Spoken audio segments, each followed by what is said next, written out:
പ്രിയപ്പെട്ട കൂട്ടുകാരെ, നമുക്കെല്ലാവർക്കും അറിയാം, ഒരു കുഞ്ഞു ജനിക്കുമ്പോൾ അതിന് പ്രത്യേകിച്ച് ഒരു മതം ഉണ്ടാവാറില്ല.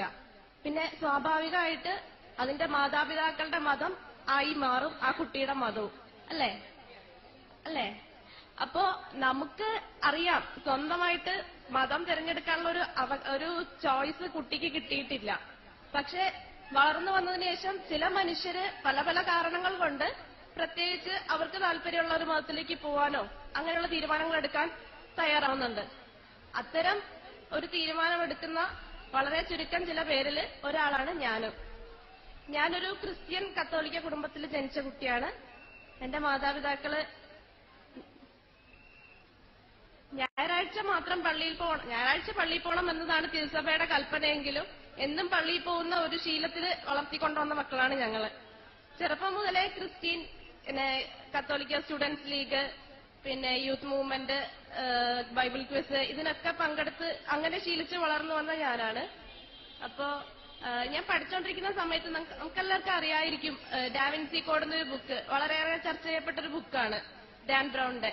അപ്പോ ആ ബുക്കില് ബൈബിളിൽ ഇല്ലാത്തൊരു സുവിശേഷത്തെ പറ്റി പറയുന്നുണ്ടായിരുന്നു. അപ്പോ അത് ശ്രദ്ധിച്ചു ഞാൻ. ഒരു ഫിലിപ്പിന്റെ സുവിശേഷം എന്നൊരിത് കണ്ടപ്പോ ഞാൻ ശ്രദ്ധിച്ചെങ്കിലും കൂടുതൽ അതിനെപ്പറ്റി ചിന്തിക്കാനൊന്നും പോയില്ല, അതങ്ങ് വിട്ടുപോയി. പിന്നെ ജോലിയൊക്കെ ആയി, പിന്നെ കൂട്ടുകാരായിട്ട് ഇങ്ങനെ സംസാരിച്ചിരുന്നപ്പോ പല പല വിഷയങ്ങൾ പറഞ്ഞതിനിടയിൽ മതം ഞങ്ങളുടെ ഇടയിൽ വന്നുപോയി. അപ്പോ നമുക്കറിയാം, എല്ലാവർക്കും അവരവരുടെ മതം ഏറ്റവും സെൻസിറ്റീവ് ആയിട്ടുള്ള ഒരു സബ്ജക്റ്റാണ് ഈ മതം എന്ന് പറയുന്നത്. അപ്പോ എല്ലാവരും അവരവരുടെ മതം മുന്നിൽ നിർത്താൻ ഇങ്ങനെ മാക്സിമം പരിശ്രമിച്ചുകൊണ്ടിരിക്കുകയായിരുന്നു. ഞാനും വിട്ടുകൊടുത്തില്ല, ഞാനും അങ്ങനെ തന്നെ നിന്നു. അപ്പോ അറിയാലോ, പറഞ്ഞു വരുമ്പോ ഓരോന്ന് പറഞ്ഞ് എന്റെ സംസാരത്തിന് ഉത്തരം എന്റെ ഒരു ഹിന്ദു സുഹൃത്ത് പറഞ്ഞത് ഇങ്ങനെയാണ്. ഞങ്ങളവിടെ ഹിന്ദുക്കളും ക്രിസ്ത്യൻസും മാത്രമേ ഉണ്ടായിരുന്നുള്ളൂ, മുസ്ലിംസ് ഉണ്ടായിരുന്നില്ല. അപ്പോ ആ സുഹൃത്തിനോട് പറഞ്ഞതാണ്, ഞങ്ങളുടെ അമ്പലങ്ങളില് വിഗ്രഹങ്ങളുണ്ടെങ്കിൽ നിങ്ങളുടെ പള്ളിയിലും പുണ്യാളന്മാരുടെയും ഈശോയുടെയും മറിയത്തിന്റെ എല്ലാ രൂപങ്ങളുണ്ട്. ഞങ്ങൾക്ക് കുറെ വേദങ്ങളും അതും ഇതൊക്കെ ഉണ്ടെങ്കിൽ നിങ്ങൾക്ക് എന്താ എത്ര ബൈബിളാണുള്ളത്? ചിലർക്ക് 73 പുസ്തകമുള്ള ബൈബിള്, ചിലർക്ക് 66 പുസ്തകമുള്ള ബൈബിള്, ഇങ്ങനെയൊക്കെ ഇല്ലേ? അപ്പൊ നിങ്ങൾക്കത് ഞങ്ങളെ പറയാൻ ഒരു അവകാശമില്ല. മുസ്ലിങ്ങൾക്കാണെങ്കിൽ അതിനുള്ള അർഹതയുണ്ട്. അവർക്ക് രൂപങ്ങളില്ല, ഏകദൈവമാണ്. അവർക്കൊരു ഖുർആനുണ്ട്, അതിനൊരു മാറ്റമില്ല, അങ്ങനെ തന്നെ തുടരുന്നുണ്ട്. ആള് ക്രിസ്ത്യാനിറ്റിയെ കുറ്റം പറഞ്ഞതല്ല, വേറൊരു മതത്തിനെ പൊക്കിപ്പറഞ്ഞതാണ് എനിക്ക് വിഷമമായത്. അപ്പോ ഞങ്ങളുടെ ബൈബിളിൽ കുറെ വേർഷൻസ് ഉണ്ടെങ്കിൽ ഇസ്ലാം, ഖുർആൻ അങ്ങനെ ഉണ്ടെന്ന് ഒന്ന് സ്ഥാപിച്ചെടുത്താല് ഞാൻ ജയിച്ചല്ലോ. അങ്ങനെ ഞാൻ പിറ്റേന്ന് തന്നെ ഇന്റർനെറ്റ് കഫേയിൽ പോയി സെർച്ച് ചെയ്തു എത്ര ടൈപ്പ് ഖുർആൻ ഉണ്ടായിരിക്കും എന്നൊക്കെ പറഞ്ഞ്. പല പല വർഷങ്ങളിൽ ഇങ്ങനെ മാറി മാറി പ്രിന്റ് ചെയ്യുമ്പോഴേക്കും എന്തെങ്കിലുമൊക്കെ പ്രശ്നം ഉണ്ടാവുമല്ലോ എന്ന് പറഞ്ഞ് സെർച്ച് ചെയ്തപ്പോ ഒരു ലിങ്കിൽ ഞാൻ ക്ലിക്ക് ചെയ്തപ്പോ ഞാൻ ഇതാണ് വായിച്ചത്.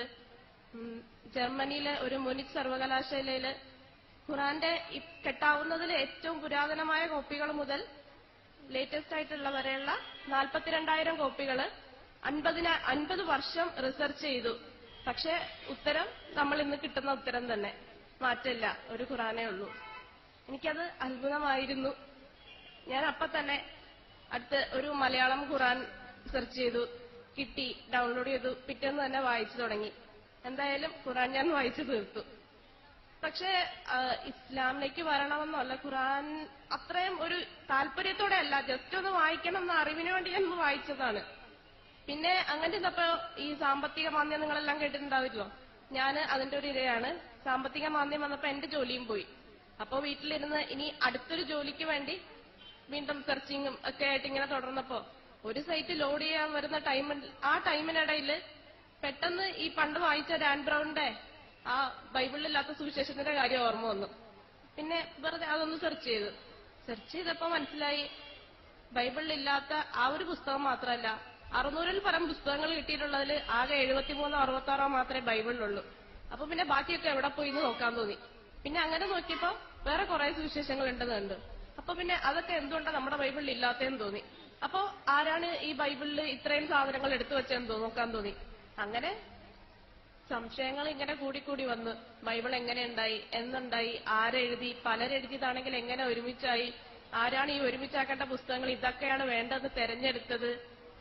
അങ്ങനെ 4 സുവിശേഷങ്ങൾ മാത്രമേ ബൈബിളിലുള്ളൂ, ബാക്കിയുള്ളവ എന്ത് സംഭവിച്ചു, എന്തുകൊണ്ട് കത്തോലിക്കർക്ക് 73 പുസ്തകം, മറ്റുള്ളവർക്ക് 66 പുസ്തകം, ഇങ്ങനെ സെർച്ച് ചെയ്ത് അവസാനം എനിക്ക് മനസ്സിലായി, ഞാൻ എല്ലാം ഒന്നുകൂടെ ചിന്തിക്കേണ്ടിയിരിക്കുന്നു.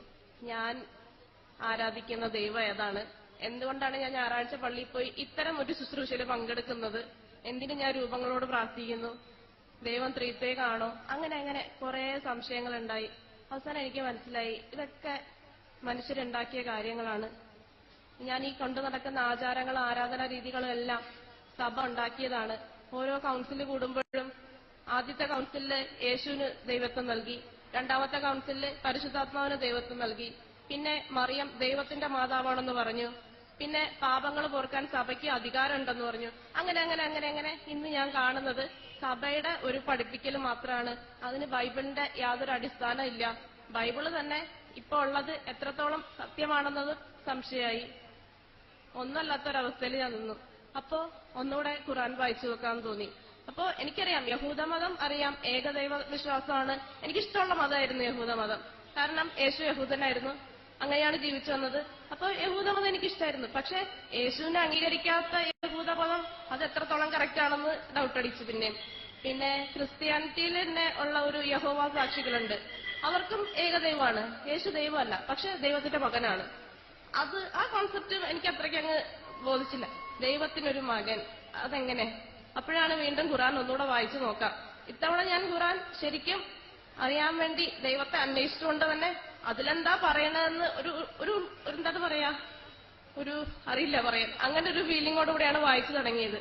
വായിച്ചു തുടങ്ങി അൽഹംദുലില്ലാഹ്, എനിക്ക് പറയാൻ അറിയില്ല, എന്താണ് പറയേണ്ടതെന്ന് അറിയില്ല. ഇതാണ് ഗ്രന്ഥം, അതിൽ സംശയമേ ഇല്ല, സൂക്ഷ്മത പാലിക്കുന്നവർക്ക് നേർവഴി കാണിക്കുന്നതത്രേ എന്നുള്ള ആ തുടക്കം തന്നെ അൽഹംദുലില്ലാഹ് എനിക്ക് ഖുർആനില് ഒരുപാട് ഇഷ്ടമായി. എന്റെ വീട്ടിലെ ഫ്രെയിമിൽ ഒതുക്കി ഒരു ചില്ലിട്ട് വച്ചിരിക്കുന്ന പടത്തിൽ കണ്ട് ശീലിച്ച ദൈവം, എന്നാല് നാം നിന്റെ കണ്ട നാടിയേക്കാൾ നിന്നോട് അടുത്തവനാകുന്നു എന്ന് പറയുന്ന ഒരു ദൈവത്തെ പരിചയപ്പെടുത്തിയ ഖുർആൻ എനിക്ക് അത്ഭുതമായി. എന്റെ ദൈവത്തിന്റെ രൂപം എങ്ങനെയാണെന്ന് ഒന്ന് ചിന്തിക്കാൻ, ഇങ്ങനെ സകല ഈ പ്രപഞ്ചത്തെ എല്ലാം സൃഷ്ടിച്ച് നിയന്ത്രിച്ച് പരിപാലിക്കുന്ന ആ ദൈവം എങ്ങനെ ഇരിക്കും എന്ന് വെറുതെ ഒന്ന് ഊഹിക്കാതെ വിചാരിച്ചു നോക്കി. പക്ഷെ എനിക്ക് ചിന്തിച്ച് എങ്ങുമില്ല, ഒന്നും ഊഹിക്കാൻ പറ്റാതെ ഒരു കണ്ണ് നിറച്ച ഒരു അവസ്ഥ ഉണ്ടാക്കിയ ഖുർആൻ എനിക്കെന്നും എന്റെ എല്ലാമാണ്. ഞാനിങ്ങനെ പഠിച്ച് ശീലിച്ച് വന്ന കാര്യങ്ങളെന്ന് വെച്ചാല്, ആദം, ജനിക്കുന്ന ഓരോ മനുഷ്യനും ആദിഭാവമുണ്ട്, അതിന്റെ കാരണം ആദമാണ് എന്നാണ് ഞങ്ങളുടെ ബൈബിൾ വഴി പഠിച്ചു വരുന്നത്. എന്നാൽ ആദ്യത്തെ ഖലീഫയായി, ആദ്യത്തെ പ്രവാചകനായിട്ട് തന്നെ അല്ലാഹ് ആദത്തിനെ നിശ്ചയിച്ചു. ആ ആദത്തിനെ പറ്റിയാണ് ഞങ്ങൾ ജനിക്കുന്ന എല്ലാ മനുഷ്യന്റെയും ജന്മപാപത്തിന് കാരണം ആദമാണെന്ന് പറഞ്ഞു. നോഹ, കുടിച്ചുന്മത്തനായ നോഹയെ ബൈബിളിൽ കാണിച്ചപ്പോ ഏറ്റവും വലിയ പ്രവാചകരിൽ ഒരാളായി നോഹയെ ഖുർആൻ എനിക്ക് പരിചയപ്പെടുത്തി. പിന്നെ ദാവീദ് രാജാവ്, സുന്ദരിയായ ഒരു സ്ത്രീയെ കല്യാണം കഴിക്കാൻ വേണ്ടി അവരുടെ ഭർത്താവിനെ കൊലപ്പെടുത്തിയ ഒരാളായിട്ടാണ് ദാവീദ് രാജാവിനെ ബൈബിളിൽ കാണിച്ചിരിക്കുന്നത്. രാജാവാണ്, നല്ല കാര്യങ്ങൾ ചെയ്തിട്ടുണ്ട്, പക്ഷെ ഇങ്ങനെയും പറഞ്ഞിട്ടുണ്ട്. എന്നാൽ അതുപോലെ തന്നെ സുലൈമാൻ നബി എന്ന് നമ്മൾ പറയുന്ന സോളമൻ രാജാവ് 500ഓളം വിദേശ വനിതകളെ വിവാഹം കഴിക്കുകയും വിഗ്രഹാരാധന നടത്തുകയും ചെയ്ത ഒരാളായിട്ടാണ് ബൈബിള് സോളമൻ രാജാവിനെ പരിചയപ്പെടുത്തുന്നത്. എന്നാൽ ഏറ്റവും വലിയ പ്രവാചകന്മാരിലെ ശ്രേഷ്ഠരായ പ്രവാചകന്മാരുടെ കൂട്ടത്തിലാണ് ദാവൂദ് നബിയും സുലൈമാൻ നബിയൊക്കെ ഖുർആൻ എനിക്ക് പരിചയപ്പെടുത്തുന്നത്. മറിയം, ഈശോയുടെ അമ്മയായ മറിയം. ചില ക്രൈസ്തവ വിഭാഗങ്ങള് ദൈവത്തെ ഓർക്കുന്നതിനേക്കാൾ അധികമായിട്ട് മറിയത്തിനെ ഓർക്കും.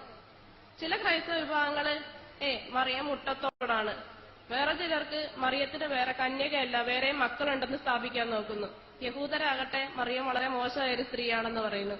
ഇങ്ങനെ എല്ലാരിലും വെച്ച് നോക്കുമ്പോ ഇസ്ലാമിലാകട്ടെ ഖുർആൻ ഞാൻ വായിച്ചപ്പോ മറിയത്തിന്റെ പേരിൽ ഒരു സൂറത്ത് തന്നെയുണ്ട്. അതെനിക്ക് അത്ഭുതമായി. ഖുർആനില് പേരെടുത്ത് പറഞ്ഞിട്ടുള്ള ഒരേ ഒരു സ്ത്രീയുടെ പേരും മറിയമാണ്. ഞാൻ ഒരുപാട് സ്നേഹിക്കുകയും എപ്പോഴും പടമൊക്കെ എടുത്ത് വെച്ച് നോക്കിക്കൊണ്ടിരിക്കുകയും ചെയ്തൊരാളാണ് മറിയം. അപ്പോ ആ മറിയത്തിന് അതിന് മാന്യമായ സ്ഥാനം കൊടുക്കുന്ന ഖുർആൻ എനിക്ക് ഒരുപാട് ഇഷ്ടമായി. ഈശോ നമുക്കറിയാം, ഈ ഒരു കാര്യം ചെയ്താൽ അതിന് പകരം കിട്ടണം എന്നൊക്കെ ചിന്തിക്കുന്നത് ഒരു മാനുഷിക ബുദ്ധിയല്ലേ. ഇത് ചെയ്താൽ ഇത് ഇങ്ങനെ വരണം, ഇങ്ങനെ തരാണെങ്കിൽ ഇങ്ങനെ ചെയ്യാം.